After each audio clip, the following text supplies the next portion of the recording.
What's up, everybody, and welcome to another episode of The Leftovers. I want to have a little bit of fun today. All right. Now, if the playoffs started today, did you know that all four of the NFC East teams would qualify for the postseason? So I was saying to myself, if we could just put away our interdivisional rivalries, right? Put down our Cowboys jerseys, our Eagles jerseys, our Commanders jersey, and just pick a team, who would that consist of? Okay. So I was able to connect with my good buddy Kenneth, right? And he had gave me his list of players that he would take just within the division. All right. So I'm going to line mines up with his and even just kind of see what we come up with. So number one, quarterback.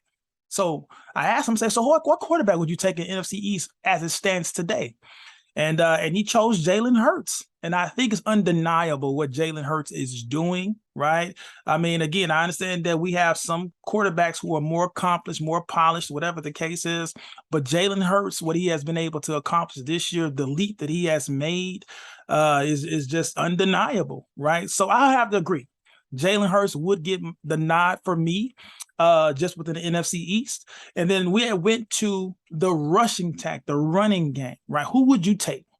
And Kenneth, I said, hey, I'm going to go with the Dallas Cowboys. You got me there, right? Zeke Elliott and Tony Pollard has the the number one running attack, right? The number one rushing attack in NFL. Both are on par to both get about 1,000 yards apiece, right? That's unheard of. I know it's been accomplished before, by two other running backs, but still to be able to do that in this day and age when it's just air raid and just passing all the time, that's a testament to both and their talent level. The next is three receivers, wide receiver 1, 2, and 3, or the slot receiver. So Kenneth had went with A.J. Brown for number 1, and I have to agree with him on that one, right? Since being in the division, since hooking up with Jalen Hurts, man, that combination, that connection has been lethal. Now, for number 2, he went with CeeDee Lamb. And then for the slot, 2, he went with CeeDee Lamb, and number 3, slot receiver, he went with Terry McLaurin. Now, for me, I'm going to put Terry McLaurin at number 2 because I feel he's a much better route runner, right? Has a little bit more speed, not that much, right? Not that much more than CeeDee Lamb, but has a little bit more, more speed than CeeDee Lamb. And then number 3, you're gonna laugh at me, I went with Sterling Shepard. And I know what you're saying, Sterling Shepard, he's never healthy, but when he is healthy, guys, again, he's like Cole Beasley. You just can't cover him, right? Within that slot position, he was tough to deal with, even when he was with Beckham and when he was with Victor Cruz. Man, he was tough to deal with, right? And so when he's on the field, I still think he, just has that juice. Now, let's go to the other side of the ball, defense. Now, for defense, Kenneth had went with the Dallas Cowboys. Can't disagree there. The Cowboys are more explosive, have more turnovers, have more sacks.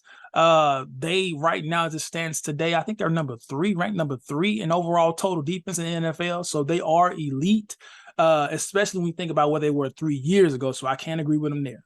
Now, here's the wild card: coaching, right? Coaching. Now, Kenneth had one with Sirianni. Now, this is his first year, right? And this guy has been hyperbolic. He's been very just emotional after games, if you want to call it that. But for me, I couldn't go with Sirianni because he had yet to kind of prove himself. 12-1 is impressive. He might get coach of the year, but I went with Ron Rivera. And the only reason why I went with Ron Rivera is because throughout his 4 years, I think he's been there 4 years, he has yet to have a franchise quarterback.